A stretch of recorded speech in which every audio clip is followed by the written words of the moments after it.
Hey! Oh, we're done. Hey, how is everybody? We are back with another comic book level up, the official start of comic book level up, right?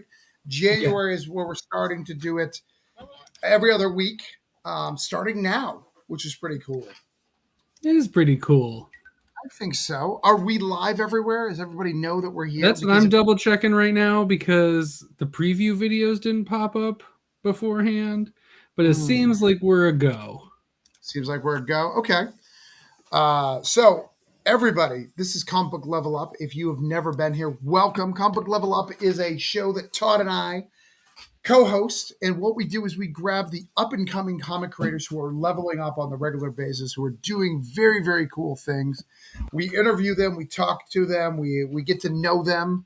We share hearts. We learn things like Pat Shan has secret stuff about Alan Moore. Charlie has more money than us. We learn a lot of stuff. Charlie is a really smart guy. He's a really smart guy. But we have 3 this month, so let's go over the list. Let's do that first before we get Jarred in. All right, let's start. So, you start off with your favorite one for this month. Go ahead. That's not. No, I'm not doing that. We'll start on who's today. Jarred is today. Jared's your favorite. Got it. Cool. Jared's my favorite. Yeah. And who's on the 16th, Todd? John Lees is on the 16th. Fucking Lees. I love John Lees. Mr. Wrestling horror guy himself. Right. And then to wrap up the month, we have Rich Woodall from Electric Black, Scout, Savage Dragon, all sorts Gods of Brutality. Gods of Brutality. So super excited about that. How was your Christmas? It was comic-full. How about you? Good. I got a PS5, so it wasn't comic-full. It was a video. It was leveling up. Lots of leveling up. It's a level up. Levels up. Not the same level up. By the way, if you're watching this, can someone comment in the chat? I feel uncomfortable if nobody's commenting in the chat. It'll be a minute because it didn't push a preview, so it'll be all right. But I'm sad. I want to know that people are here. Did you get anything good? Any good prizes? No, because I always get my stuff throughout the year, so I don't usually get a thing. What up? Is Blake? Hey, there Blake. You go. Thank you. Feel better, Travis. Thank you, Blake. Which also, spoken of feel better. Whoop. Show's got a level up. Oh, the show also got a level up over Christmas. I gave the show a level up for Christmas. That's what I did. Oh, that's nice. I appreciate that. That's really good stuff. Yeah. So I've got a cool announcement that I'm going to talk about just before. And we'll probably talk about it a little bit during the stream, but we talked about Coins of Judas the last couple of times, so that's February and March, January and February. But my March Granite State Punk officially made it in Scout. I can stop saying that it's a Scout book privately in the back channels for 6 or 7 months. Because Todd, how long have you known? Scott's not watching, right?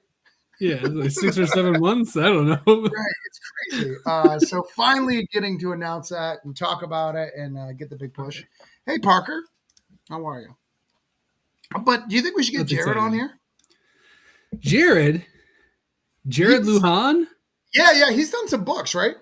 He has done some books. We should. Let's talk to him about some stuff. All right. I guess we should start the show first, and then we'll bring him on. Well, no. I think we should talk about him first, and then bring him on. Oh, okay. Well, how about I'm going to do the intro I worked really hard on, and then I'm going to do that, and then we'll bring him on. All right. Cool.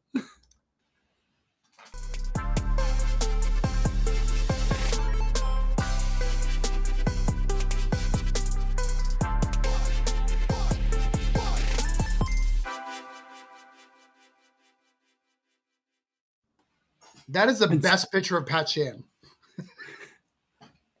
There's a lot of them to choose from. He's got great expressions. Right. So are you going to update? Are you going to be adding pictures of our guests? That screen, yes. It'll change, and I'll add Jarred once I get a great screen grab from him from this episode, and it'll be great. Well, speaking of... Well, let's hold on before we bring him on. Jarred is somebody who was on our first list, right? Remember when we made the list? Because Jarred, you've interviewed him from Comic Burrito, but I have actually never got to talk to him in the fleshy ish. We back each other on Twitter. we share each other's stuff, where we're all about, supporting each other. But cocaine and licorice? I used to, yes. The 80s. Is that what you asked for Christmas and didn't get it? Yeah, the last time I talked to Jarred, I was Don Johnsoning a suit and had a gold chain on and had my whole Miami Vice vibe going. Well, all three of the burritos did. Methadone. So it was during the burrito awards. No, it was like for one of our first live stream interviews. Like, so you just got fancy for Jarred. Oh yeah, because I was like, I love the 80s aesthetic, so we're all dressing up, and they were like, okay. So we dressed up for it. Well, let's talk to Jarred about the 80s aesthetic. We should. Let's do that.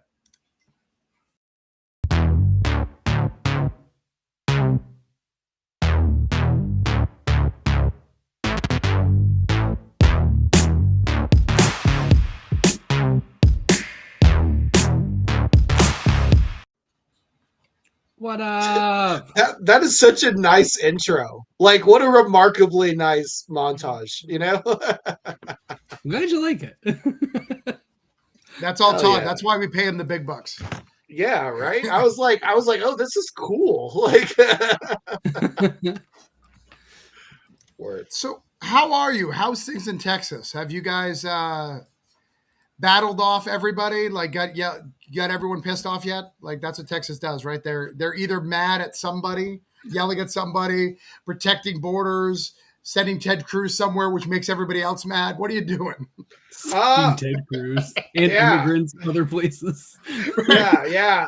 Abbott did that shit. That was gross. Yeah. We're good. I always tell everybody that Texas is like a Mad Max state, right? Like you kind of have to be a little bit crazy to live here. Chimichurri is good. This guy's like having the best breakdown of all time in the comments. Good job, Chaos. I love it. but yeah, it's good. We got really cold for a couple of days, and I was worried that we were going to have another snowpocalypse, but that didn't happen. So we only got like 8 more weeks of winter, and hopefully we can get through it without losing water and electricity this time. Well, don't worry. If you lose water or electricity, Ted Cruz will leave to go to the Bahamas to make sure that he doesn't have to deal with it. Yeah, and then blame it on his daughter. And then blame it on that guy's Ted Cruz is the worst, man. He's not even from here. He's Canadian. He's Canadian, yeah. And even before that, he was Cuban, and then he was living in Miami, and then we just somehow got stuck with him. We're the coolest. Also, yeah, I do like that we have Texas and Florida represented just in this show. Also, right, and Michigan. Thanks, guys. Michigan. Don't let me in with those two. Well, I mean, did you guys try to kidnap your governor? Right, No. People had tried to, and we stopped it, and now they actually are going to prison. Oh, well, I guess that's fair. What? We put people who attack our government officials in prison? Since when? I know, that's why Michigan is real special right now. That's a state felony, They are. That's why he got kicked out and now he's in Texas, Blake.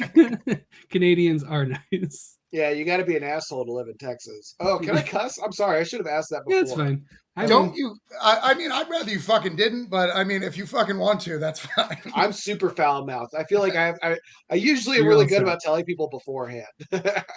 No, you're good. I don't think we've cared.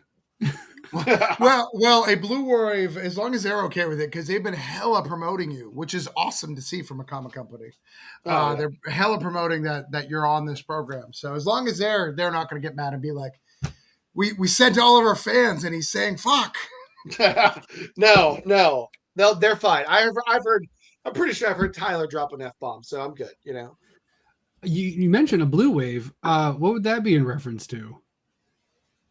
Oh, so A Wave Blue World is actually our publisher for Crash and Troy. Oh. Yeah, graphic.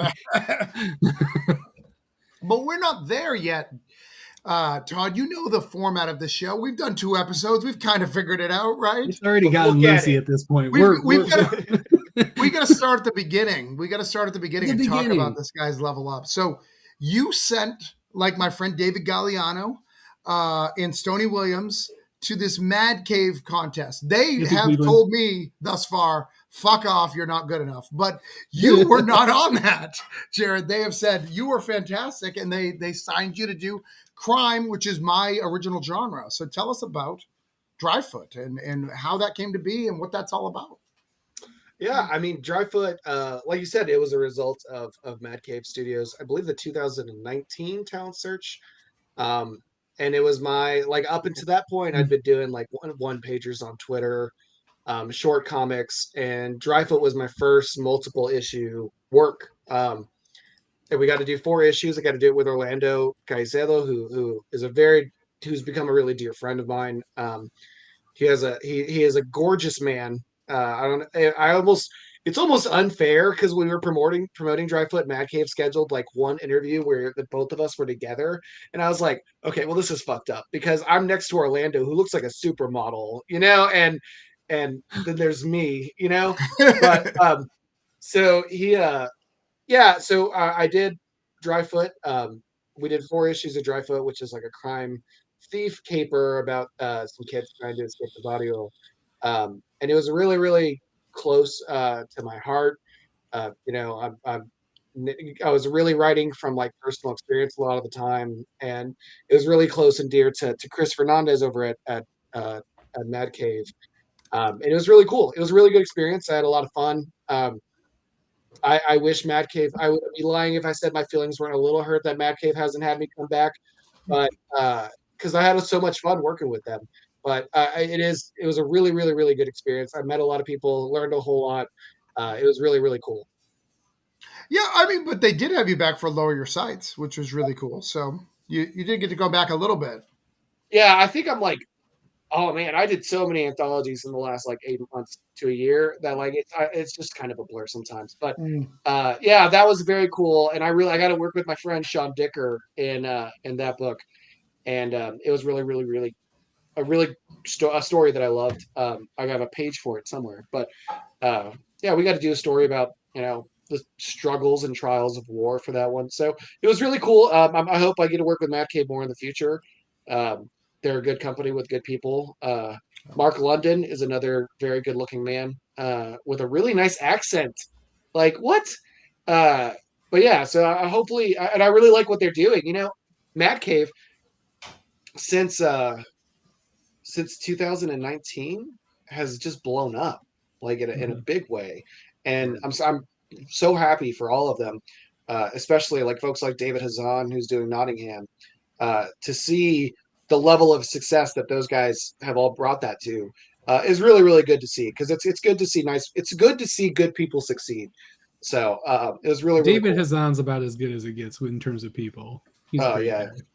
Oh yeah, he's beautiful. He's the best looking man in Australia. I feel like I'm spending a lot of time talking about good looking men. No, I think we should start ranking them, obviously. Yeah, I agree. Let's get a list. Let's get a graphic going. Let's start a hot list for comic creators. The comic book hot men level up. Yeah. Yep. It's changes weekly. The rankings are updated. Right. It's a good time. That's good. All to sell a calendar in 2024. Yeah. It's all animated. It's hell yeah. So, but one of the things that people may not know, and this is because I'm a comic creator, is the hustle that you did to promote that book. Even during the pandemic. I'm friends with the collective, and I know Danny very well, but I know that you sent him previews, you sent him like a card, you did everything to really get that book picked up and like that as many eyes as possible on that. Can you talk about that process? Because I think a lot of people don't realize. They think like, oh, I'm with a publishing company, I've made it. And even more so, unlike when we talk about Scout later, Mad Cave, you don't own shit, right? That's all theirs. And you were still hustling like it was yours, which I think is a beautiful thing. So can you talk about that a little bit? Because I think it's such an amazing story and something very unique about you and your hustle, because you hustle like nobody's business. Yeah, I mean, to me, at the very beginning, when Dryfoot was when I won the contest, I was like, this isn't going to be a one-off. Like, right. I have to take advantage of this in a way. I mean, because like I obviously I don't own Dryfoot's rights, but I got paid to do it. Somebody else paid the artist. Somebody else paid the colorist, the letterer. They paid for the printing.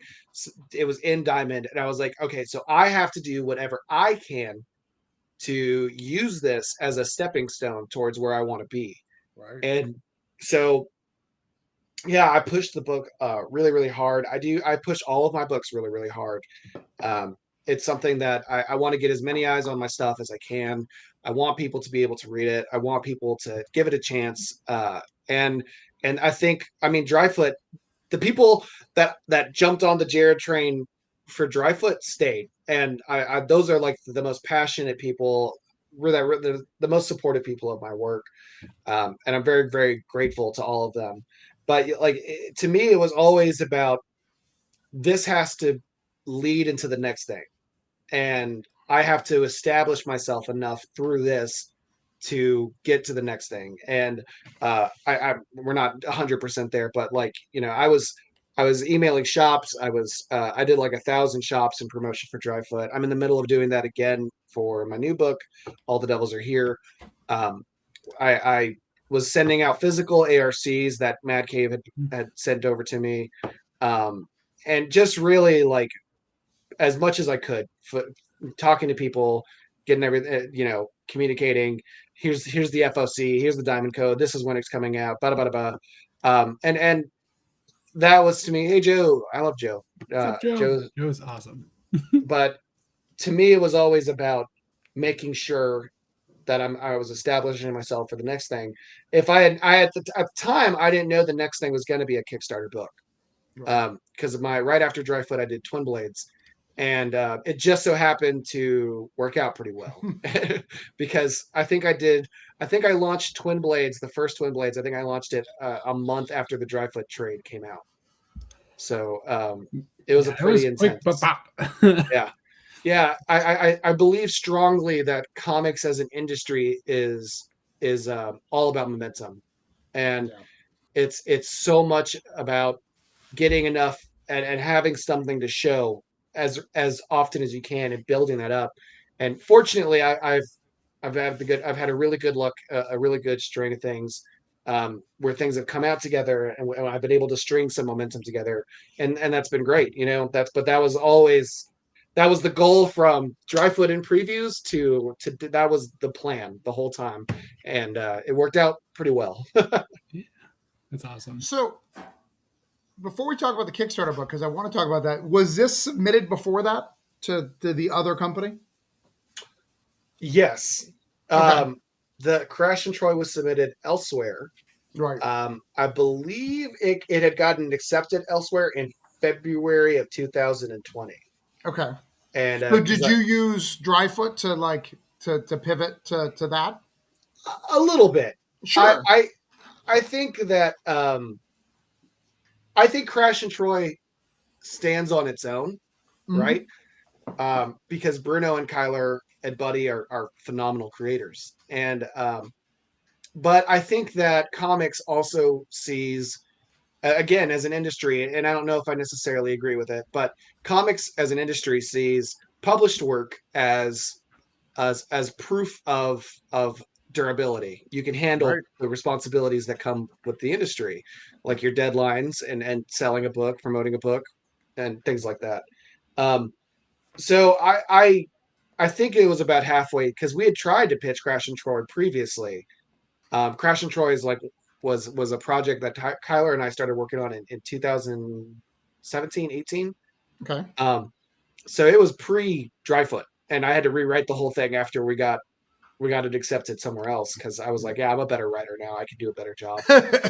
So I remember you talking about when we first interviewed you went, we have this other book that is coming out. And then you started pitching Twin Blades. Yeah. Because that was already taken care of during the interview. Like that is coming out.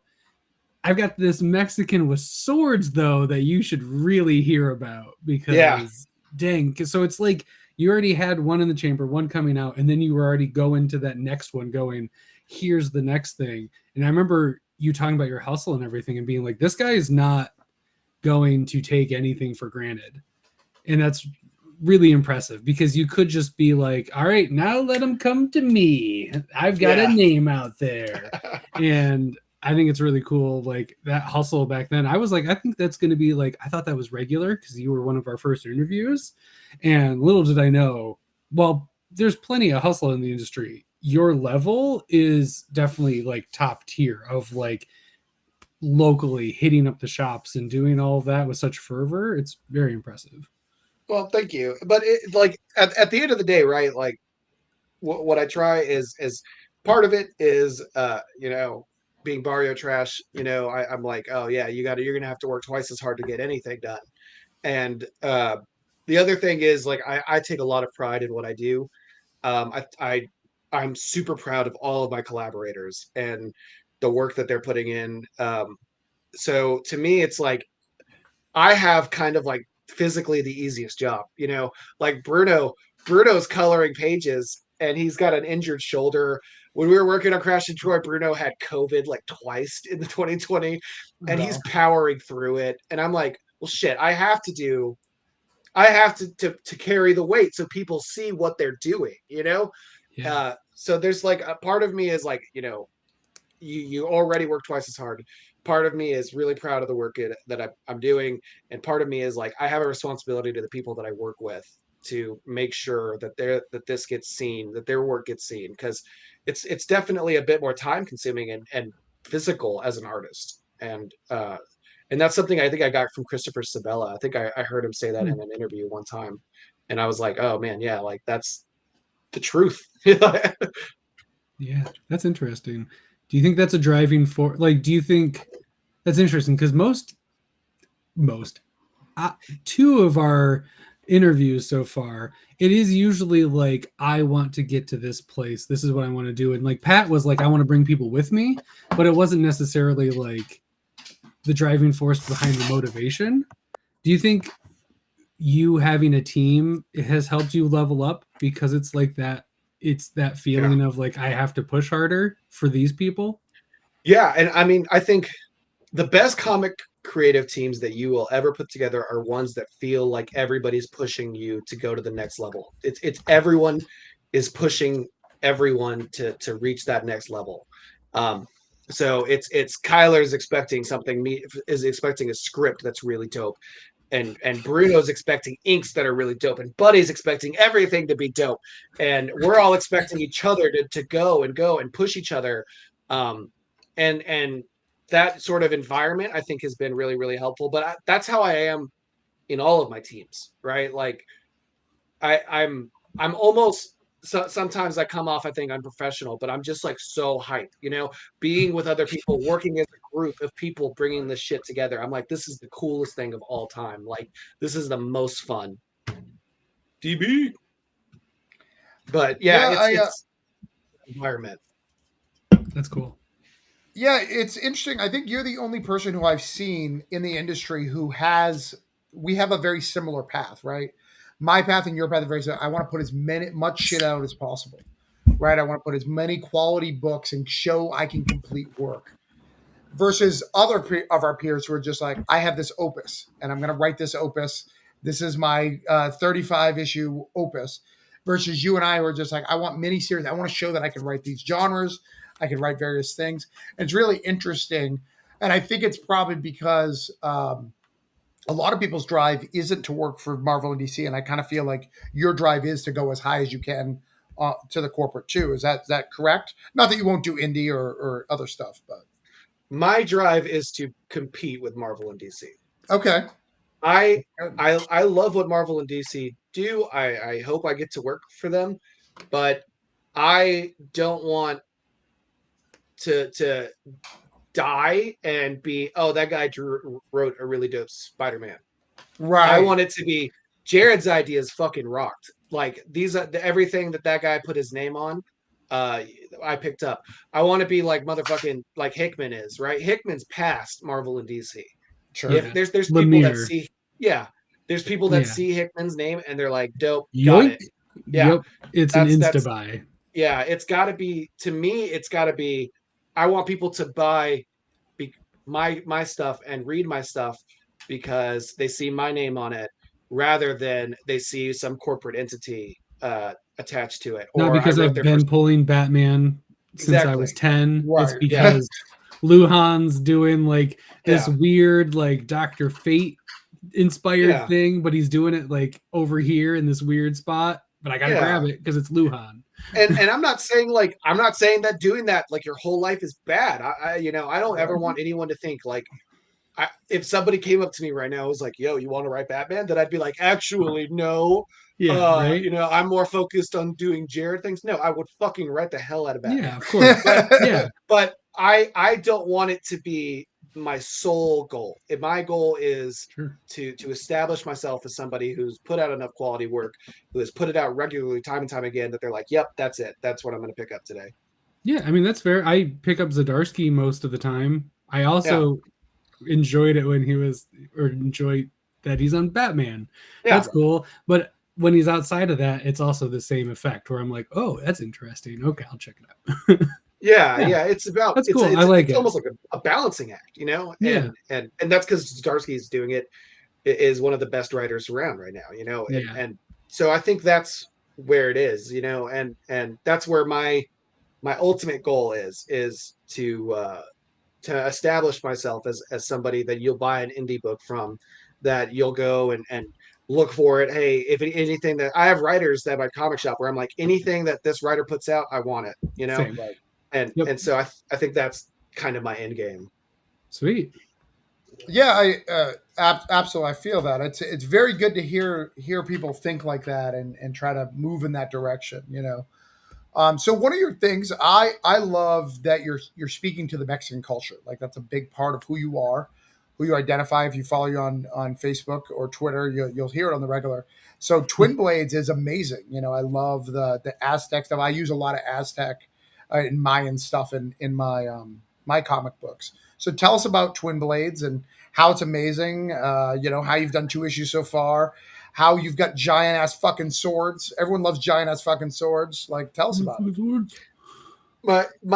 My goal with Twin Blades was that if you look at Mexicans in comics, there's a huge disparity in the kinds of stories that Mexicans appear in. And Latin people, I think you could even expand it to everybody. We are allowed to tell stories that involve gangs or cartels. We're allowed to tell stories if they are somehow revolve around Dia de los Muertos, which often gets washed down. They're like, oh, it's just Mexican Halloween. And then it's just Halloween. Yeah. I make a little thing for my grandmother every year. Yeah, and like it's not Halloween, but or we're allowed to tell immigration stories. Yep. And I fucking hate all of that. It bothers me to like my core.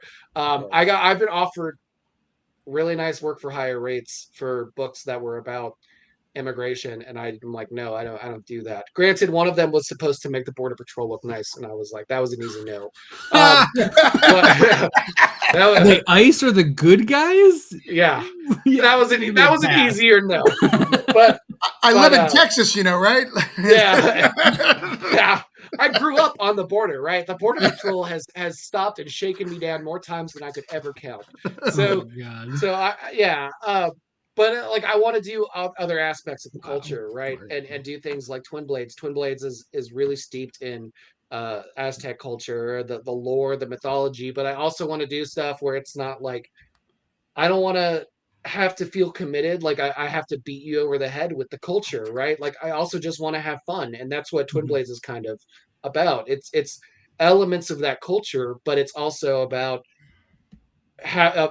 two people wielding big ass magical swords fighting a cyborg. The next one, it takes place during the Battle of Puebla in Cinco de Mayo, and it's a giant. Obviously, that's a huge moment in Mexican history, with the French attempting to invade Mexico, and we have we went away all the way up and did crazy shit with the book, and it's more about these 5 previous suns. There's a ship with giant metal spider legs. We just really want to just do something that's fun, something that's about our culture, but doesn't feel like like I don't want to write a textbook. That's why I was like, it's Mexicans with swords, because that's what I want to do. I want to do it in a way that is in my culture, but I don't want to write a textbook where I'm having to educate you on every single little thing. I want to have interesting. fun. Everything that you listed that is what has to be is educational, which is fine. Like, being educated through media is important, but when it's literally the only way that it's seen is rough. Like Home, I really dug on Home last year, I think. Yeah. Like, great. It was really interesting, but it's your whole thing where it's like, does it have to be about immigration? And do you have to always learn? Why couldn't this kid just have superpowers and it just be like a superhero story? Yeah. And I love Julio, right? Like, Julio is the writer on that book. It was great. Loved Home. It was great. But like, those are the books that make it to Image. And that's a bummer. I think that there's more there, and I think there's more that we can explore. And I think like we're seeing that, there's people that are in the indie scene, like Christian Herrera, Hernan Guaderas, Juan Ponce, Andre Rosales, who are doing work that is about Mexican culture, while not being, into the same three categories that we're usually allowed to write within. So I think that's really cool to see. Oh, Jeremiah Espinosa is also doing really great work with Hello North. So we're breaking through those things, and we're kind of telling two stories. We're doing. I'm doing my next Kickstarter book. We're working on that right now, and it's the main character is just Mexican. It doesn't have anything to do with being a Mexican. He's just a guy who's got a lot of fucking problems, Sweet. Yeah, that reminds me of the biggest burn I've ever had in comics. Someone tweeted after I was promoting Voodoo Nations and says, I want, and he said, and he was meaning it in jest, he's like, I really want people to hustle like a white man writing about voodoo. Because it's not just me, like there's tons of white guys who write about voodoo. And I was like, you got me. It's true. Wasn't insulted. Truth hurts. There's just so much out there, and that's kind of what I'm itching for. And it's my favorite universe of all your stuff. I wouldn't say it's my favorite of your writing, but it's my favorite universe, I think, is the Twin Blade series of everything that I've read of yours. Like, that's a universe that I want to spend more time in. I can't wait for the second issue to arrive in my mailbox. Super excited about, but I want to spend more time there. So, I'm excited to learn how Cinco de Mayo really was. Yeah. Let me tell you, we have kept so much of that book under wraps because Julio is doing such incredible work. And when people open up that book, it's not even going to look like it's the same artist. It's going to blow people's minds. I'm really excited. That's awesome. Yeah, it's one of those things where you want to open the present early, but it's like, no, you got to let them do it. Yeah, that was. It's a rough one to keep that one under wraps because there's so much crazy shit in there. It's so awesome. Awesome. Yeah, I love it. It reminds me of a Donny Cates book, right? Like over the top, everything's over, and a little bit more over the top, a little bit over the top, and then you're like, oh, it's over. Did we hit the top? And you're like, no, there's an issue 2. Oh shit. All right, so I think it's time to go back to the next step where we go to Crash and Troy. But before we go fully into Crash and Troy, I want to talk about the difficulties of stuff. You're a fighter, which is what I love about you. So we have Crash and Troy, and then we have an anthology. Both have had some stuff, some bad juju that came about it, and I think. Like when I see you, I'm like, ooh, I wonder if you're going too hard, but it's always worked out for you. And I think that that's such a core of your character and of your being that you can get away with that, right? Some people will say crazy shit on the internet, but they're like, no, fuck that guy. And then other people can go, oh, but I like that guy. I trust that guy. So he can say it and I'm going to back him. Right. I think you're one of those guys where you get to fully say, this is how I feel about this situation. I'm willing to fight for it because because my reputation. And I think that that's such a cool thing being so young in your career to be able to have that power, Jarred. Like, I think that that's an amazing thing. And watching you is inspiring because those two stories, both situations, I'll share about the situations. Both of them, the anthology didn't come out and is not coming out. And the book was with somebody else and had to be fought for to get it to come to a wave blue world. I always think it's a blue wave. I don't know why. So how does it feel to be that like being kind of the fighter for indie comics, like being that guy? I don't think about that. Okay. To be super honest, right? Like I think that I'm somebody who is honest to a fault, right? Like I really I'm happy to take my licks when I deserve them, but my baseline is treat people with respect, treat people with kindness, and work from to what I can do through that, because whenever all the stuff happened with Crash and Troy and all the stuff that happened with his anthology, I don't ever want to be the bad guy. I don't ever want to be the guy that's coming down on somebody.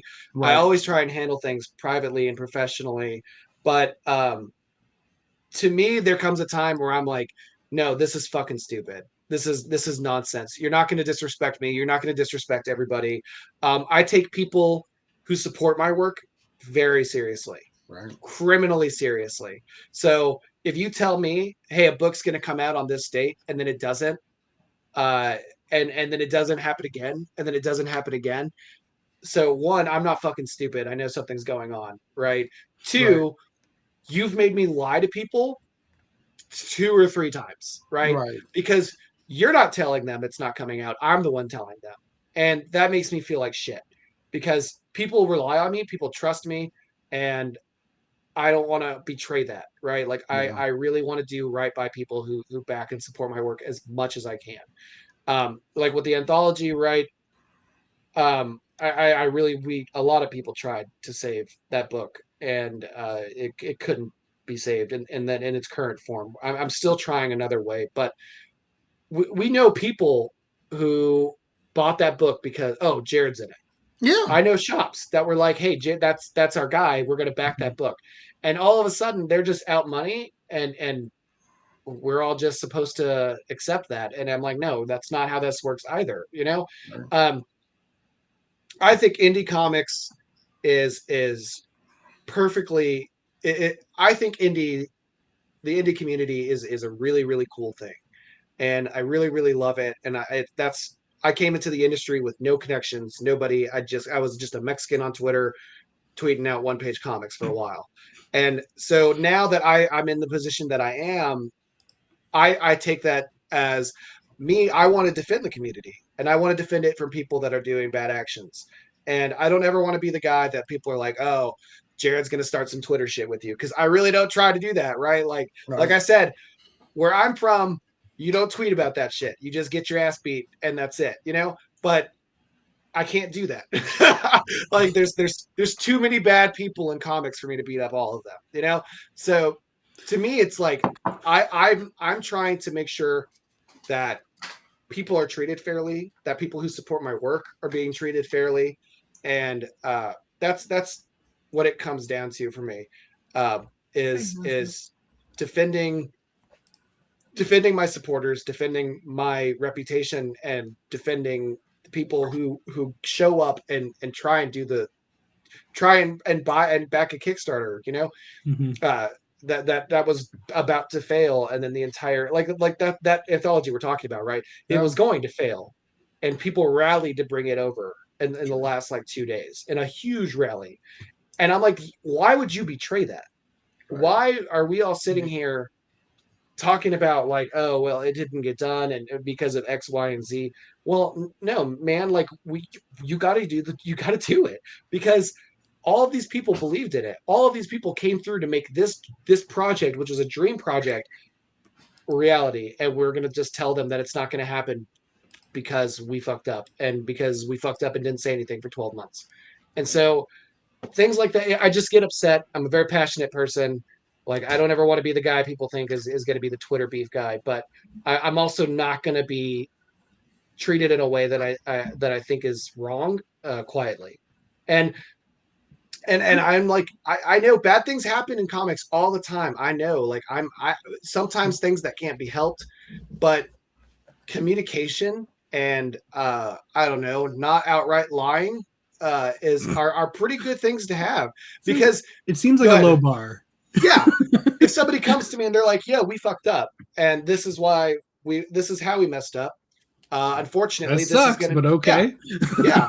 I was like, dope. We Crash and Troy, right? Our trade paperback.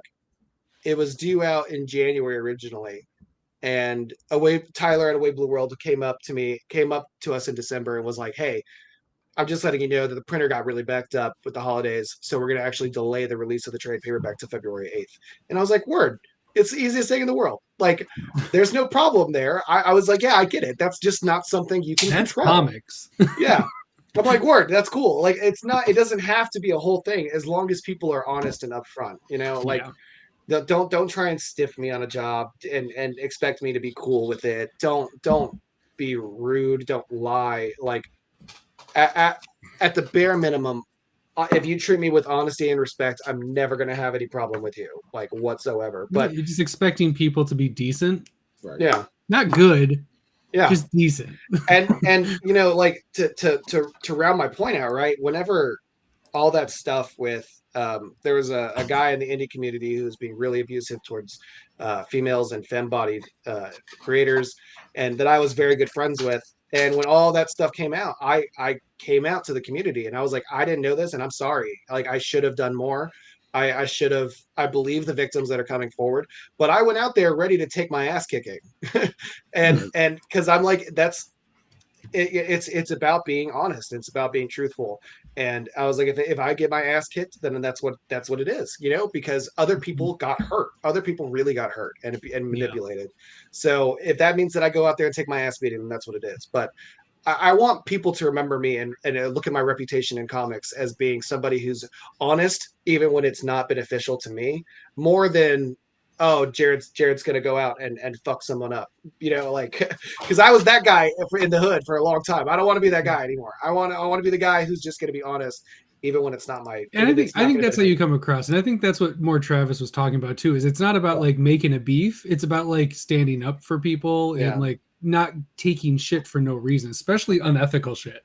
It's one thing to like take it on the chin to like just move things along. It's like, fine, I'll take that. It's another thing to like get just beat down emotionally and metaphorically and then just lie there and let it happen. And that's, I'm sure, one day the full behind the scenes story about what has happened with Crash and Troy is going to come out. That VH1 special, I can't wait for it. Behind the comics.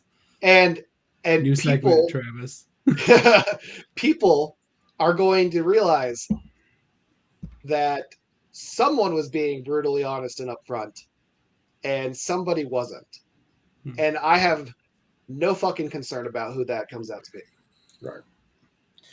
Well, when I talked about earlier about our career, I'm not sure if you're aware about it. Have you heard about the Dog Days debacle with me?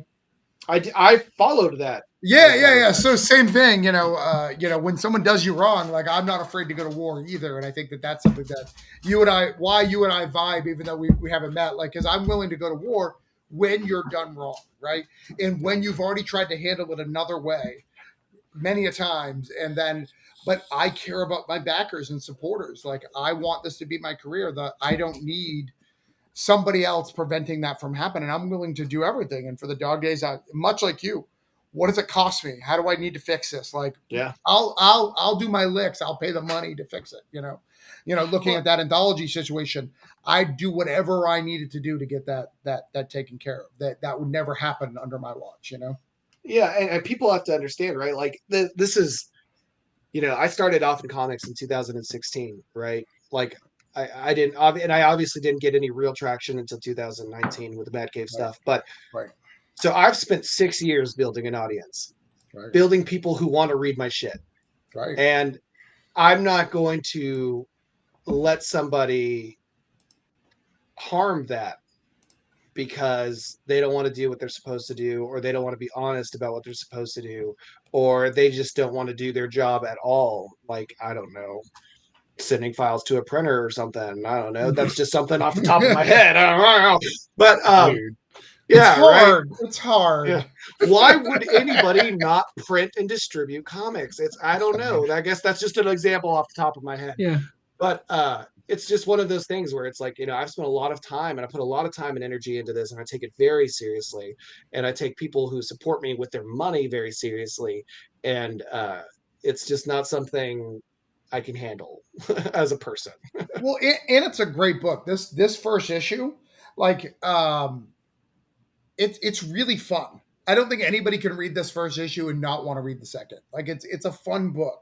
You got to figure it out, and you're like, oh, even if you don't love sci-fi, you'll love the humor in it. The jokes in it. It's a great, fun read, and you don't see a lot of that. Comics, we're at a current phase in comics where we're taking ourselves very seriously, and you're producing something that's not, which I think is really fun.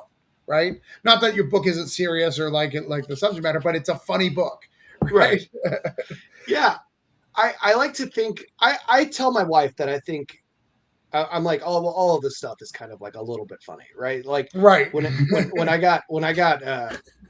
I was in California for the DC milestone stuff, I got COVID, and I was I'm on the phone with my wife. I have COVID. My wife is freaking out, right? Because she's like, what happens if you can't breathe and you're in a hotel room by yourself and like you're gonna die? And I was like, yeah, but it's kind of funny, right? Like I've been in Texas for like 2.5 years, never got COVID. I got on a plane to California and I got it at the worst possible time. Like, it's a little funny. And she's like, it's not fucking funny. So I'm like one of these people that I see humor in a lot of things that I probably shouldn't have. But I just think like a bad situation, I'm like, well, it's kind of funny. Like the way these things have lined up, it's kind of funny. And so Crash and Troy, right? I was like, oh, we're going to do the story about masculinity, right? And the way that we perceive it, and the way that we perceive it in superheroes. And I'm going to make his best friend somebody who's obsessed with fashion and Meryl Streep, and it's just goofy. It's just funny. I enjoy it right now. I'm laughing right now at my own joke that I wrote 5 years ago, My favorite line in the whole thing is like, oh, I could just download myself and get out of the situation. I'm just sticking around for you. Like, I just love that. It's just like I'm in no real threat here, I think is your exact line. Yeah. I love Troy. Troy is me making fun of myself most of the time. Right. Like, I love Troy. So it's fun, and it just got announced for a season 2, right? Yeah, we got a sequel. The sequel was greenlit like after the first issue. But we couldn't tell anybody until after the 4th issue released. So I have to start writing that this month and start getting everything. Everybody is coming back except Hednan. Hednan is really, really busy over at Marvel. But he's going to review the story and make sure that it's something that he approves of, because he Kyler, I, and Bruno all co-own the book together. Right. So after everything that happened with Action Lab, cut that. Yeah. After everything that happened with someone else, right? After everything that happened with somebody else, we all went and we co-own it together now. It's our group baby. Right. Well, that's awesome. I'm excited to see the sequel of it. I think it's going to do even better. I love Away Blue World. They're always super friendly at cons, when they sit at their table, like they have all their books out. They're very nicely displayed. They're very, very cool. But you mentioned the DC thing. So let's talk about that. So I remember like my heart breaking for you watching your Twitter, like, all right, so they're having a meeting and I can't go. Oh, but they're being really nice. Like DC, they let me zoom in. like I'm just like, oh, it's the biggest thing of your career and you're stuck in a room and not making any connections, not networking, not doing any of that. So let's talk about the whole scenario for those who don't know about your walk into DC. Yeah, so really quick about Away Blue World, and then I promise I'll get into this. Away Blue World is a fantastic publisher. Easily the best one I've ever worked with. My favorite group of people. Everybody there is awesome. Tyler, who owns and operates it, is a great guy. Um, I am really, really fortunate that we were able to land a book over there. I'm really, really grateful that we were able to work with them. They're the easiest people to work with. Communicative, honest, the best. I know that we spent some time talking about bad people and bad actors in comics, so I wanted to make sure that we took a moment. They are really fucking awesome, and just leaps and bounds from all these horror stories I've heard with other publishers. When they greenlit the sequel, I was like, hell yeah, like we got to do another one, with these guys. So, but yeah, DC, right? So I got selected to be a member of the Milestone Initiative, which is Milestone got resurrected, and we they brought in a bunch of, I think it's 24 Black, Indigenous, people of color creators in comics, and I was selected as one of them. And so we did 12 weeks of Cubert school, 8 weeks of Cubert school education, and I got to hang out with Amy Chu pretty much once a week for 2 months. That's Um, cool. yeah, it was really cool. She's really cool. She's like really, really funny. I don't know if anybody's ever met Amy Chu. That was the first time I ever met her. She's really funny. Uh, but I'm pretty sure she was a spy at one point. Um, but she's just got crazy stories, dude. She's crazy, but she's great. But yeah, so we did that, and then they flew us out to California so we could meet each other. We could meet the people at DC. I was around for the first 2 days, and then I woke up on the third day, and I had like a scratch in my throat, and I had a running nose. This was earlier this year, but I wanted to be as safe as I could because I don't want to be the guy that ruins the party for everybody.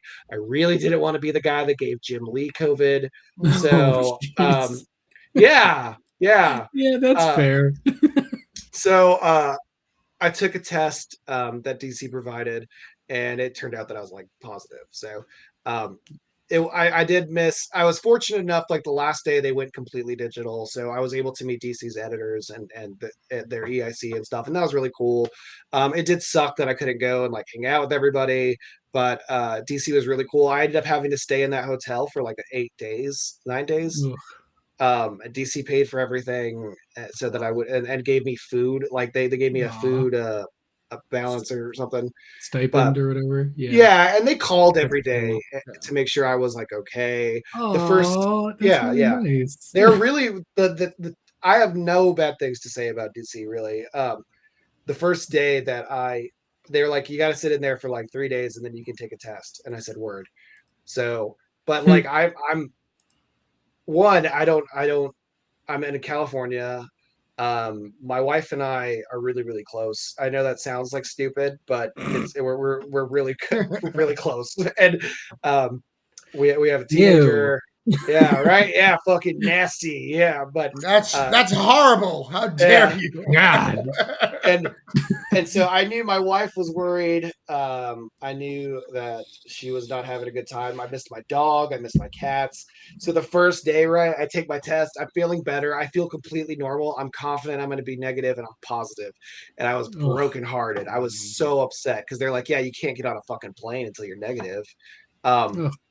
so I was all black. But so it ended up being like another 4 tests I think I took until I was finally negative, and DC booked me a flight like 2 hours later. Like I was in a cab going to the airport like right after. I had 2 masks on, and this guy's like, "Do you want to? Hey, they're filming a movie this way," and I'm like, "No, man, just go to the airport. I don't care about any of this shit. Like, just go." But yeah, it was a really bad time. I did not get to enjoy legal marijuana as much as I wanted to. But everybody at DC was really, really cool. They were really, really nice. And it is a little bit funny. Like it's a little funny, but it wasn't the worst thing in the world, you know. The people have lost families and people have died from COVID, and having a shitty hotel stay and maybe a little bit of a setback in my comics career isn't the worst thing. People have lost their entire careers, all that kind of stuff. Sure, there's always perspective. It doesn't mean that doesn't suck. I just try to remind myself, if that's the worst thing, sure, then fuck it, sure. Then it's okay. And you can just come up here to Michigan and legal marijuana. It's cheaper to visit and enjoy, and you could just have a relaxing time with the wife you're allegedly close with. Allegedly, yeah. I applied for a pro badge to C2E2. Oh, nice. And and I was texting all my friends in Illinois, and I'm like, yo, it's legal, right? And they were like, right? Yeah. And I'm like, that's my new con expectation is if the state's not legal, I'm not going. Then it's not worth the travel. If it's out of state and not legal, I'm not going. Yeah. So everybody else call me. Florida's super interesting. I don't partake, but Florida's super interesting because we're legal, but Disney has been no. So there's all these weird loopholes because Disney can't allow that. It's so weird. That's bizarre. You're gonna mess up on Disney World. They're gonna mess up. They already are. You just can't regulate it. Right.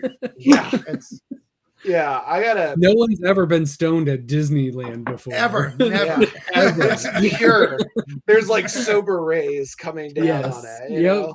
Yeah. That's why the weather is always. It could be hurricane around it. They don't get any of that God hurricane stuff. Right. Because it just goes right around it. They don't sin in Disney. Why do you think we keep hurting Louisiana so bad? We're Makes just sense. killing it. Yep, it's just kill that. Damn. But so in DC, you do have something coming out at some point, right? This year, I assume. No. Okay. So, that laugh was organic. I'm sorry. My wife told me as I'm getting older. That laugh and hurt. I felt it. I felt all of it in the same. It's the pain laugh phase. Yeah. As of right now, I have no DC anthology thing, anything on the horizon, which is cool. I have a lot of stuff on my plate, and sure.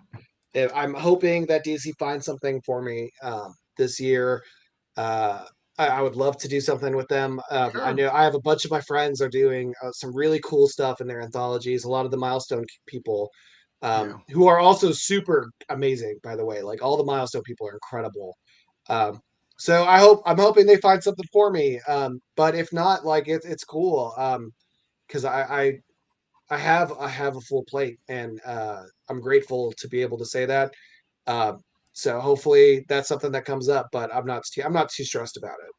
At least to date, I'm not. Sometimes I'm really stressed about it. Well, that's good. I'm glad.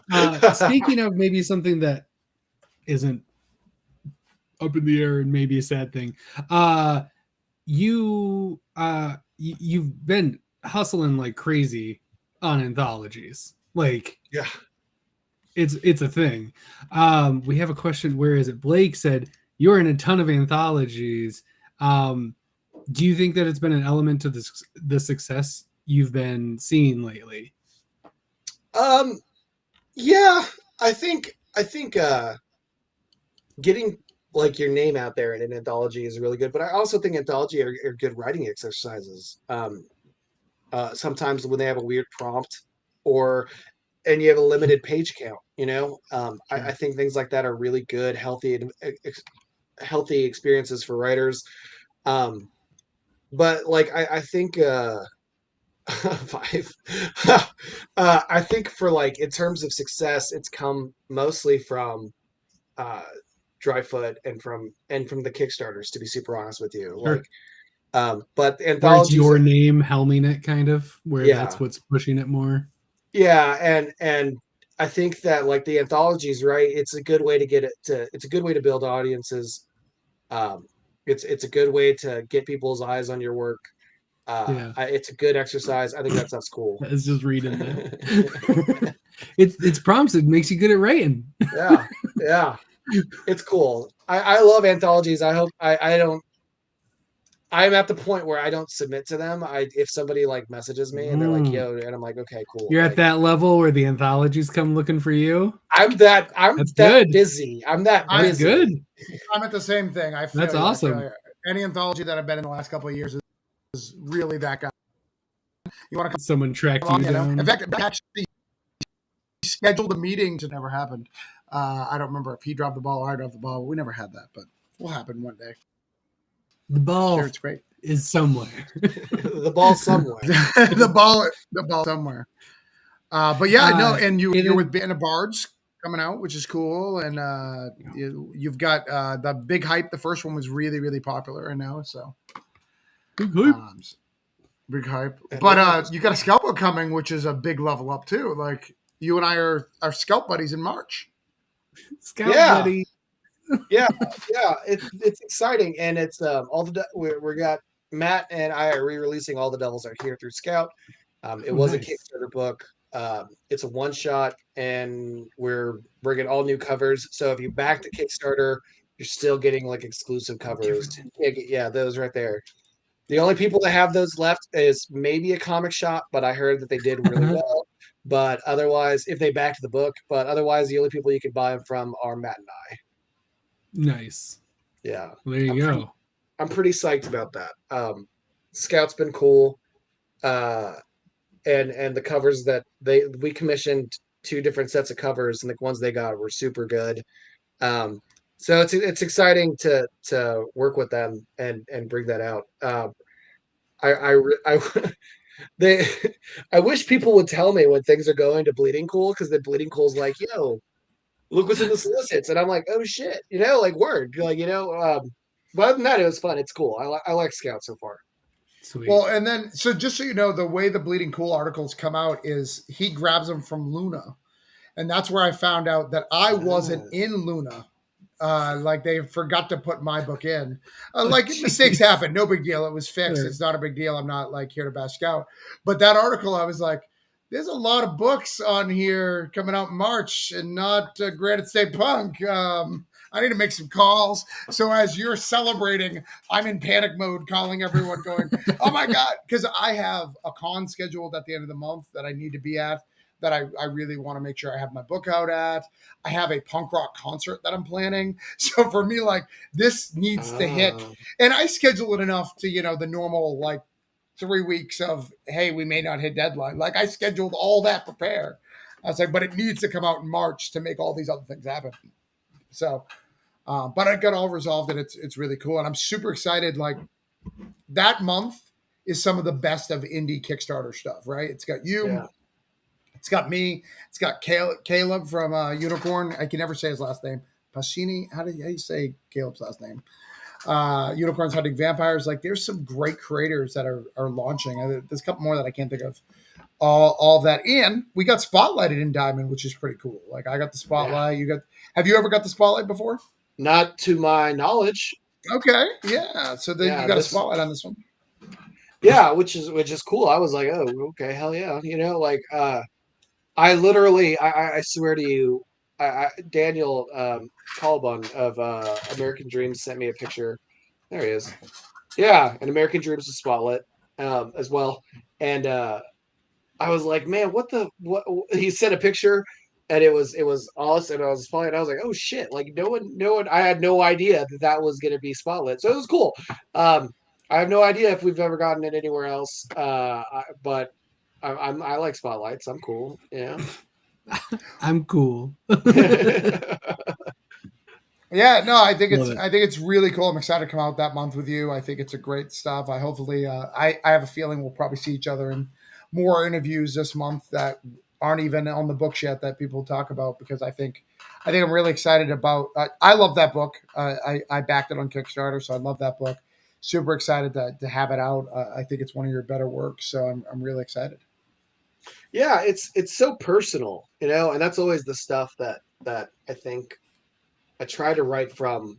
But All the Devils Are Here is one of those really special blends of personal in a way that speaks to people really intensely, right? Is kind of what happened with All the Devils Are Here.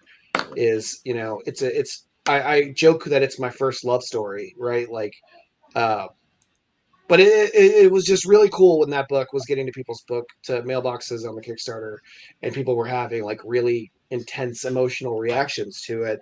But yeah, I'm really excited. I'm really excited to have the book coming out again. I agree. I think it's probably my best writing so far, up until everything I'm working on this year. Yeah. Everything I'm working on this year is better. You know? Yeah. No, well, 100% for me too. Granite State Punk is my best work, 100%. So like, it's really good. It's true. I mean, as it should be. Your next thing, hopefully, is your next best thing. Like, right. That's what you strive for. Anything. That's what you say when pre-orders are up. Yeah, and then afterwards, like, when it's pre-order season, this is the best thing I've ever written. Every time when the reviews come in, it fucking sucks. I phoned it in. You know, I know. Right? I really phoned that one in. So I think we've hit your whole career. Is there anything we missed? Shit, no. It's a lot when you think about it back to back like that, you know? Shit, no. You've done a lot of good books, a lot of great stuff coming out.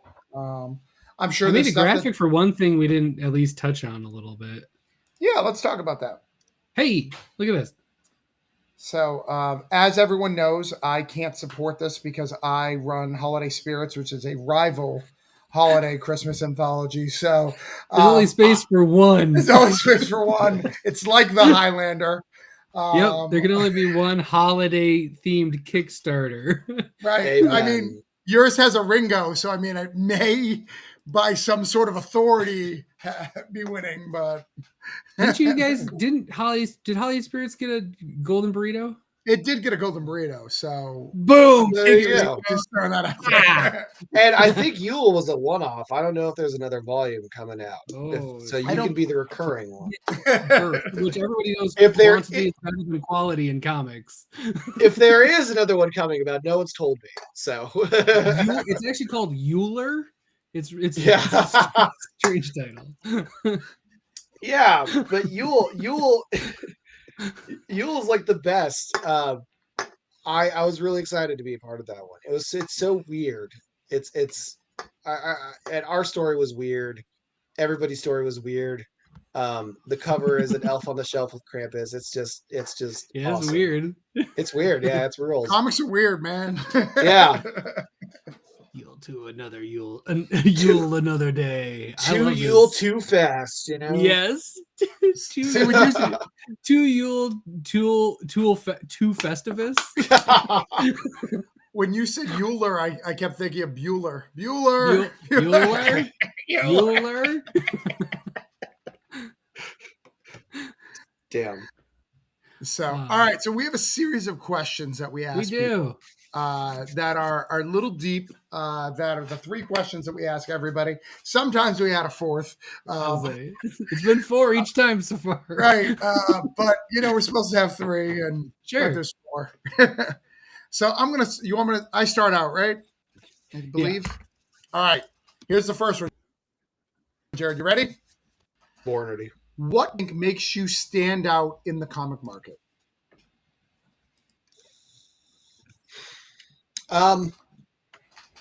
Damn. Mexican. No, melanin. Melanin is what makes melanin. Melatonin. Yeah. Yes. He's sleepy. I think I write from a more gray area than most comic writers. Like I write a lot of redemption and characters that would maybe be considered morally bad, but I kind of try and position them in a different light. I also think that like my background in general, there's not a lot of barrio trash in comics because it's so expensive to kind of get into. But I'm hoping that I also think I think I'm really good with characters. Like I think that like in terms of like dialogue and personalities and understanding them, I think I'm particularly good at that.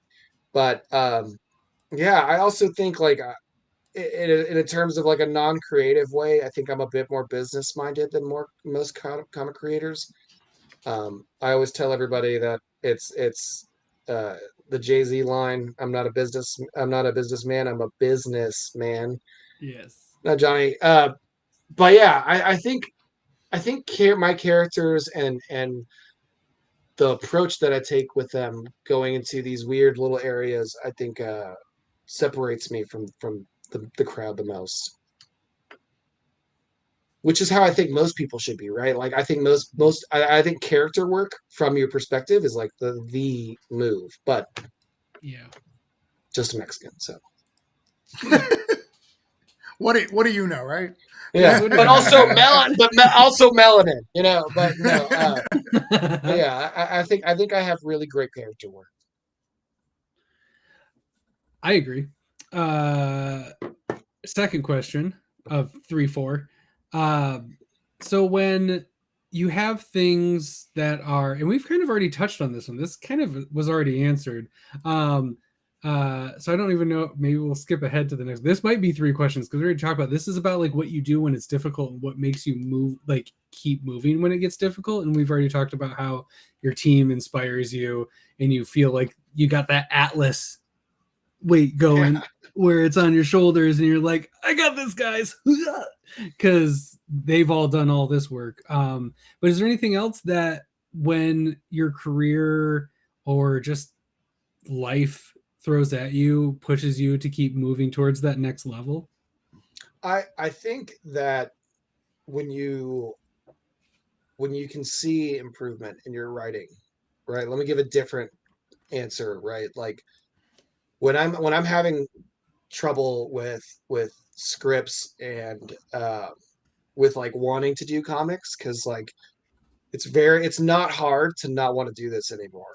Like it's a tumultuous industry. It's full of people that are it's full of shitty people, right? Like there's no other way to say that, right? It's got the best, nicest people in the world, but there are definitely people there to take advantage of that. Um, but when I see myself getting better, right? That's where I'm like, you know, regret this.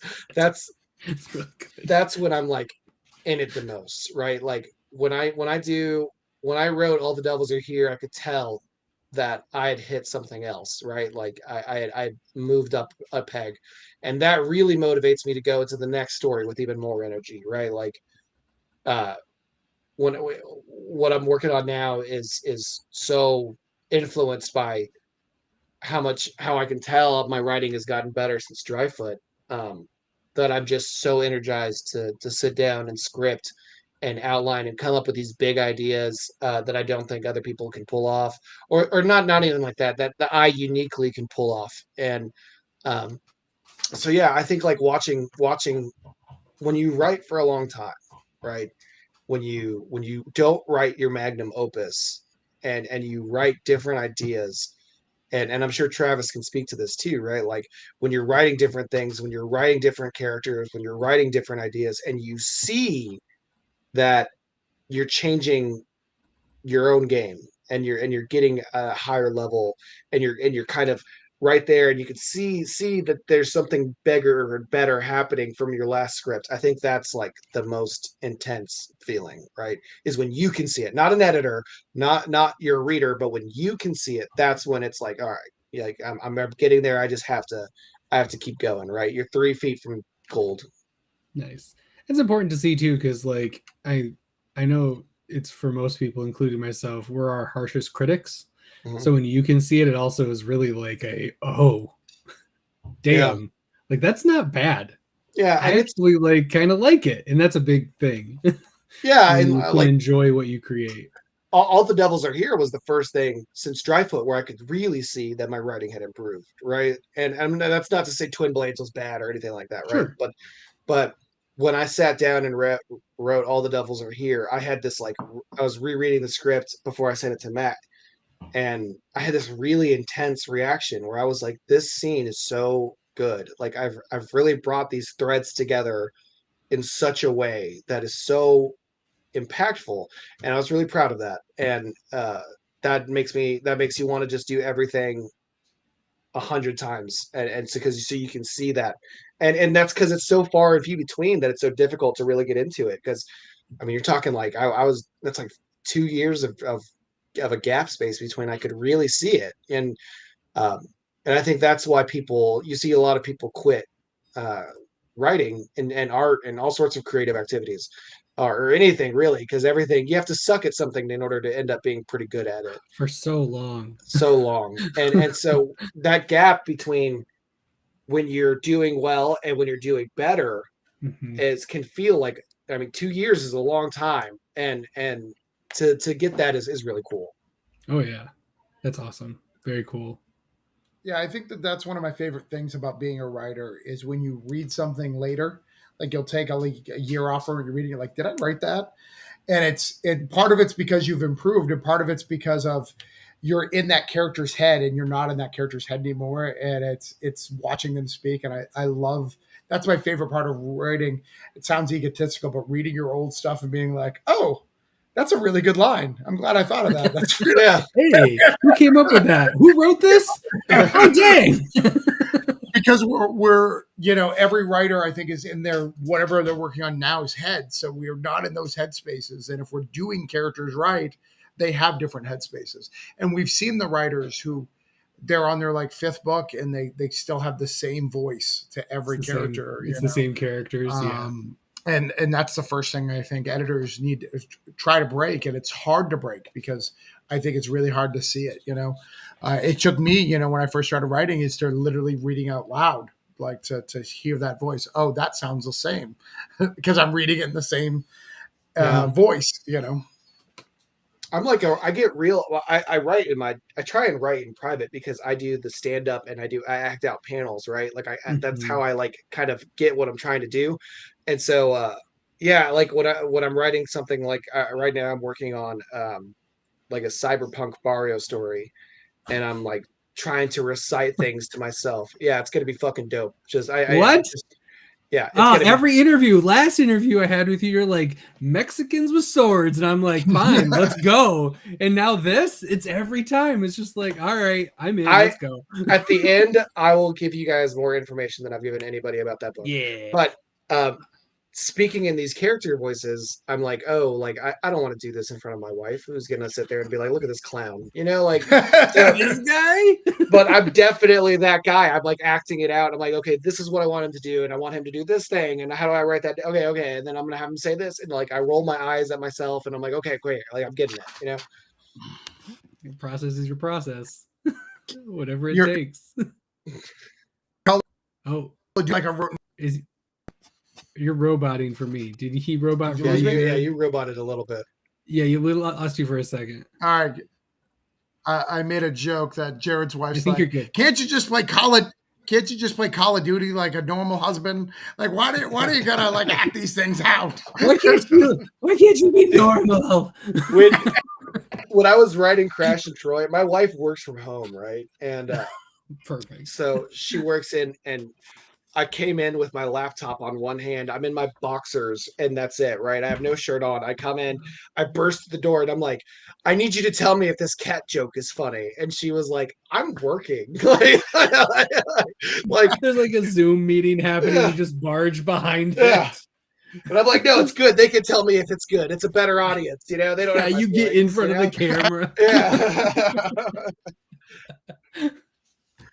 Amazing. Travis. All right. Is it my question? Sure. Okay. Sure is. All right. Jarred, what does leveling up look like for you? To me, it looks like getting better with your own work and making your own goals, right? Like you don't have to beat the brakes off of a sales record or things like that. Like whenever I was pushing Dryfoot, I was trying to beat the Mad Cave sales record. And we didn't, right? The pandemic didn't help. But yeah, then just a short few months came around, Nottingham dropped, and that shit sold like 100, like 5 print runs. And so for me, it's about setting a goal, and you're gonna fail a bunch, but every now and then you're going to succeed. And if you meet your own goals, right, that to me is enough. That's sufficient. You don't need to go into your head and be like, yo, okay, so I worked with Scout, no, I want to work with these guys or that guy or DC or Marvel. Like, to me, it's about setting your own personal goals and meeting them or beating them. We only wanted to sell out of one issue of Crash and Troy on the first issue. That's all we wanted. That's all we had set for. And next thing you knew, it was 2 or 3 issues are all gone. And that was like a huge thing to me. I was very grateful for that. But that's one of those things where you have to set your own goals and meet those and make it challenging. Don't throw yourself a softball, but challenge yourself to do better in whatever you think you need to work on, and meeting those goals is the most important thing, because it's just as important to fail as it is to succeed. Mm-hmm. Unfortunately, you haven't succeeded until you failed a lot more. Yeah. I have failed way more than I've ever succeeded.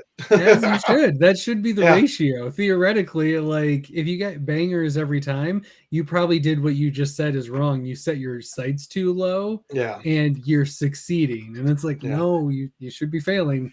You got to figure out where that is. I wrote a page. That's just great advice. Succeed at your own goals that are challenging you, that are pushing you. Yeah. Play video games on easy, play life on hard. Exactly. As hard as you're willing to do that day, I guess. Yeah. Sometimes just lifing in general for me is hard, which is fine. Then that's the daily goal, is just survive. I always tell people, right? Like, if getting out of bed is the challenge, and it's hard and it's difficult, then that's all you got to fucking do, right? Yep. Like, you don't have to sell out 3 issues of a book. You don't have to write a full script in a day. If the only thing you want to do that day is be in bed because you're fucking depressed, and you get up and you walk to your door and you walk around your apartment and then you go back to your bed, that's good enough for me. Like, just challenge yourself, Yeah. 100%. There's days where I'm just like, I did the dishes. Holy shit, I'm a god. Yeah. There's days where I'll come into write and I'll listen to music for like 3 or 4 hours, and then I won't have anything written down. But that's all I needed to do that day. Like, I'll have the doc up. I'll try, but I can't. It just didn't happen, which is all right. Yeah. But I showed up. I sat my ass in the chair and I tried, and sometimes that's all you can do. Yep. 100%. Yeah, as someone, I suffer from horrible ADD. So I don't think people understand how hard it is for me to write a script, because it doesn't seem like that with how many I put out, right? But like, it's really hard. There's many a times, just like Jarred, where I'm like, I watched a bunch of YouTube today. Like, I could tell you like what happened in this episode of Always Sunny in Philadelphia, because I went deep dive of like where they came up with the concept. Like, I learned a lot of writing techniques today. I didn't write anything, but I learned a lot about writing. Yeah. True shit. Yep. Oh, yep. So, on my doc, I have 5 questions, which is funny. Final question? Yes, Travis? Yeah. I mean, I have 4 on mine. So go ahead. You have 4 on yours? Yeah. Hilarious. So I don't know what this is then. Okay. Why don't you do the last one then? We'll see if it's my last one. See if that's what shakes out, Yeah, we'll see what shakes out. All right, so this one's a different level. So what do you want your next level up to be? So you talked about your personal stuff. So what do you want your next level up to be? For me, working a Scout was my level up. Like, that was my next goal. Now I have to have a new one. It was Aftershock, but I think I'm gonna pass on that for a little bit.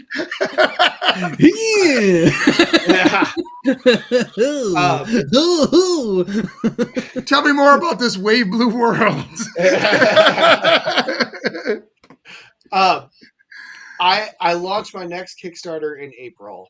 Okay. And I want to my Kickstarter backer thing goal, or my highest one was 330 something.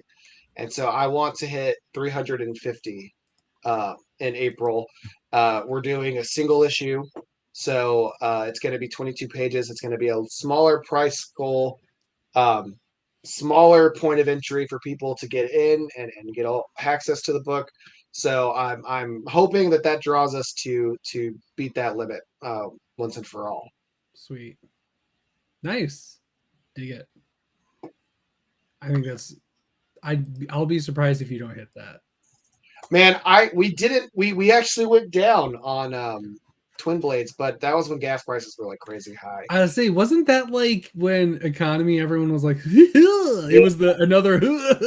Yeah, exactly. Yeah. Well, I also think Kickstarter's really hard right now. I've seen a lot of people who've succeeded in like 4 and failed. I think it's partly the economy. I also think Kickstarter next year is going to be really hard, and not to freak you out, or not that I don't think you can hit that goal, because I think you can. I think a lot of people with the Aftershock and with some of these other publishers not accepting submissions right now, I think a lot more people are going to come to Kickstarter. So we're going to see smaller level Aftershock and like Vault names coming over. And I think that they're going to bring some audience, but I think they're going to take from the pie a little bit. Keanu Reeves doesn't take from our pie. Keanu has his It's own a different pie. That's a Yeah. whole different pie. He's got his own bakery. But you know, it's really not fair. Right. But using like a Stephanie Phillips, and Stephanie Phillips does take from our pie. There we go. That's she's fucking talented. She deserves all the pie. Like Grimm is great, but you know, I think the answer to the Kickstarter question, right, is to bring something, right? Like, because I follow Charlie Stickney and Pat Shand a lot. Obviously, I was really bummed Charlie left Scout before I got to really work with him. But like my whole thing is to bring something that conceptually stands on its own, right? Yeah. Something that you cannot find in anywhere else, right? And because that to me is going to be the trick. And so on a brief segue to kind of give people details about it, right? Where my next book is called Southside. It is a book. It's a cyberpunk book set in the Metroplex of Dallas-Fort Worth. Dallas-Fort Worth is like a really unique in the way that it's built. It's really stupid too, but it's literally like two big cities that kind of just started to kind of overlap. But it's going to be a cyberpunk book that has like cults obsessed with, or the cults that hate in technology. We've got the National Cybernetics Association, people who believe, and it's cyberpunk in the South, which is not done in a lot of places, right? Cyberpunk is very heavily concentrated in California and the Northeast. I say Pacific Northwest and the Northeast. Yeah. So we're bringing cyberpunk to Texas. Yeah, we're bringing cyber to Texas. We're gonna have some cowboys that are shooting guns at each other. I'm very, very excited for it. We have laser pistols. There will be not. There won't be a laser pistol, but I have something better planned. It's going to be I have a really unique mind bullets. Yeah, my whole thing was to bring an element of cyberpunk to what the unique parts, the things that make Texas scary as shit. Fun and so I'm really excited for that. Even and then after that, I got like existential dread from the future. yeah, exactly. I love it.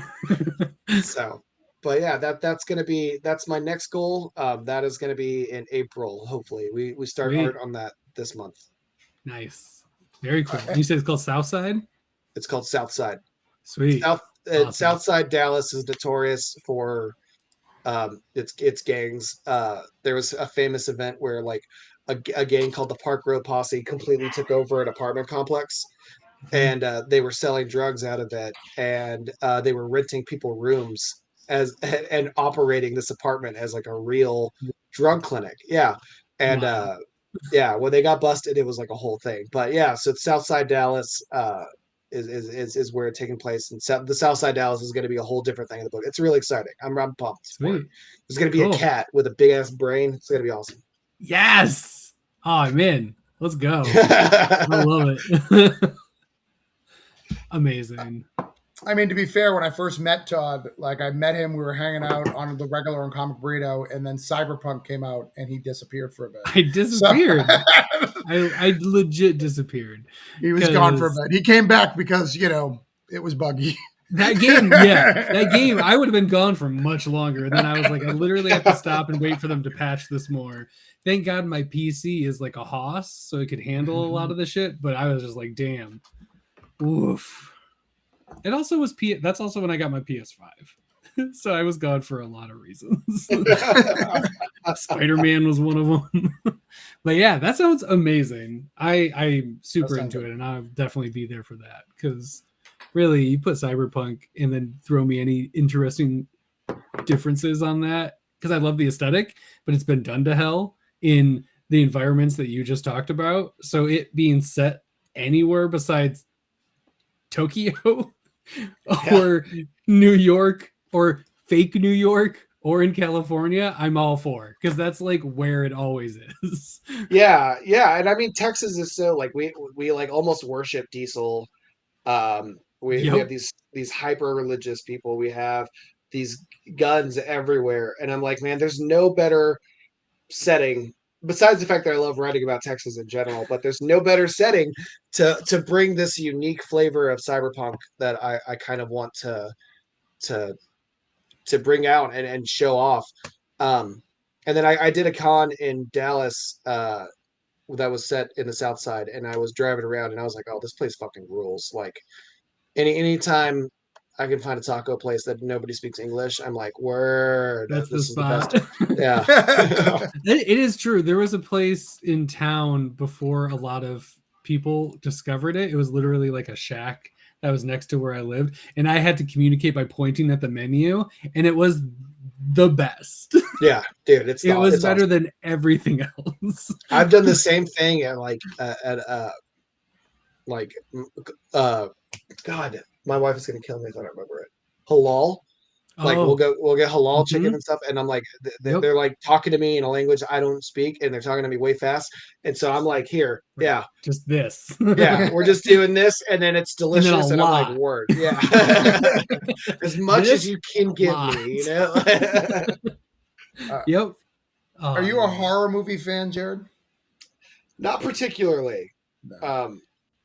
But I'm open to if you've got a good one, I'll try it. No. So the last Purge was in Texas. Yeah. And I was so stoked about that movie until I watched it. No, not in real life. Last Purge is in Texas. That sounds right. But so in the Purge movies, the basic concept, I think everybody knows, one day where you can do everything. So in the last movie, they canceled it. And then they started advertising this Texas one. And I really was excited about it because I thought the whole thing was Texas was like, no, we're still doing the Purge. Fuck you guys. It was not that. And I was very disappointed that my idea was better because that is Texas. Like, no, this is a good idea. States' rights. We still have it in our state's constitution. You can't stop this. Right. Texas is just like, fuck it. We're still doing the Purge. Man, a lone Purge state. But to be fair to that movie, right? Because I've seen it. And I've only seen it because Tena Cuerta is in it. Okay. And he is the most beautiful Mexican, second only to Diego Luna. I was literally about to say, wow, how dare you? Okay. Yeah. Diego Luna is definitely the best looking one, but Tenoch is a close second. Amazing. That's a good reason. I love it. Put him on the power ranking. Yeah. he's on the good looking dudes in comics. We're just gonna slip him in there. Yeah. What? What book does he do? Jarred's Mexican influence is really affecting this. Jarred just puts him as a credit on all of his books, hoping that there will be a connection at some point. My one of my big goals is to dedicate a book to Diego Luna. And even though but I want it to be a big book, right? Yeah. I want it to be like my first Image book, so everybody will be like, "Damn, does Jarred know Diego Luna?" And I'm like, "No, I just love him." I love your wife's just like, I thought we were close. Yeah. Before her, that would be funny. That'd even be really funny. I'm a Robert Rodriguez fan. That's the best looking Mexican. I just love him. I love everything about him. I love his power. I love everything about Robert Rodriguez. I love Robert Rodriguez, but he's no Diego Luna or like I'm a big wrestling fan, so all of my favorite Mexican men are luchadors. Hell yeah. So they're mostly in masks, but I think they're beautiful. They are. Andrade has his mask off. There we go. That's my choice. But I think that is it, correct? We're it. Done. Any other Mexicans we want to give a shout out to, Jarred, before we leave? Ileana at the burrito place. Okay. Lisa Alfonso at my second burrito place, and Brandon at my third burrito place. All three. And the last thing, I want to apologize to you in advance, Jarred, because I'm going to upset you. In the next issue of my book, No Contest, I get to write Ghostface Killah into it. And I got to achieve that goal before you did, and I apologize. Why would you tell me this publicly? Yeah. Wow. You're just like, hey, by the way, knife. Yeah. He's like, hey, go. Hey, Jarred, I got you on the podcast first. Yeah. What the fuck? Hey, Jarred, I just want to know, go fuck yourself. You know? Congratulations on your level up. Not good enough. Yeah. I'm surprised Travis wasn't like, yeah, my next level up, it was going to be right Ghostface, but I'm already doing that. Mission achieved. Yeah. Damn. Yeah, no. Shout out to Ghostface, you know? Shout out to Ghostface. Shout out to Ghostface. Because you makes good comics. They do. He can go in the power rankings officially. Most of Wu-Tang can go on the rankings for comics. Yeah. Meth, RZA, Ghost. Yeah. Yeah. There's a great podcast I should find for you about Matthew Rosenberg, who apparently he used to write one of the Wu-Tang comics, and how a meeting goes with the Wu-Tang Clan, and how how low on the totem pole a comics guy is, but forced to be there at a 3 a.m. meeting because amazing. Dude, I'll tell the story and then I'll leave because I think my wife might be expecting me for dinner here in a minute. But there's a book. So a long time ago, the Wu-Tang Clan made a golden album. It was only one, and it was called Once Upon a Time in Shaolin, right? Yeah. And it's my dream to listen to it before I die. I mean, it's never going to happen, but yeah. There's like 2 songs with Cher on it. Like, what the fuck? I read a book about the making of that album because that's who I am. And there's a story about how they're having a business meeting at 2 a.m. at a Shaolin monk that RZA is taking everybody to. It's a temple, and there's guys practicing kung fu, and they're sitting in the middle of and RZA's sitting on the floor, and in front of him he's playing chess with a Shaolin monk. And I'm like, this guy is the most committed to the bit motherfucker on the planet. I love RZA so much, and that's like exactly why. Because it's just who he is. You know, that's not a surprising story, but it's a cool story. He's just playing fucking chess in a Shaolin dojo with a monk. It's the best. Amazing. That's incredible. I love it. That's so cool. Wu-Tang for life. Wu-Tang forever. Yeah. All of his stuff will be in the show notes, right? Yes. I got your Twitter and your website in the show notes, which can get you to anything we just talked about. Then I'll upload from there. But let's put the Scout, the Diamond and Luna. Yeah, no, I'll put all that now that we've talked about it and everything. Yeah, pre-order All the Devils Are Here and Granite State Punk. Right. Yeah. And check out Crash and Troy. Grab the Dryfoot trade. Crash and Troy's trade paperback, February 8th. Boom. Order it. Do it. Get that. What is the release date for your Scout book? March 23rd. All right, so you're the week after me. All right. I hope so. Pick up all the Devil's Granite punks. The positive is Scout is even if they're late, they're only like a late wait by a week or two. They're not like some companies where we'll see you in 3 months. It's been a minute since we've had a late Scout at the shop. They've been on top of it. Given like that they dealt with a hurricane for a hot minute there, I was surprised by how quickly Scout stuff just started like showing back up and like wow. Todd, it sure would be weird if a comic publisher didn't publish comics. It would be after even through a hurricane. I do love it. Like they had a hurricane and like, we got this, we'll be fine. It would sure be a strange thing to call yourself a comic publishing company and then I don't know, never release a fucking book. That'd be super weird. But that wouldn't happen, so we're fine. Yeah, exactly. Would never happen as far as I know. Yeah. It's super weird, especially with the way the book works is you can't even invoice Diamond or so until you ship the book. It's so weird that you would just do that. Crazy. But anyways, now that we're done talking about fantastical mythical things, thank you for joining us, Jarred. Thank you. No, thank you for having me. Good to see you again, Todd. Yeah, good to see you too. Good to meet you, Travis. I guess I feel like we've talked. I really do feel like we've talked before. It's really bad, but it was nice, and I'm really grateful. Thank you, guys. Yeah, thank you. Thank you. But yeah, you've leveled up with us.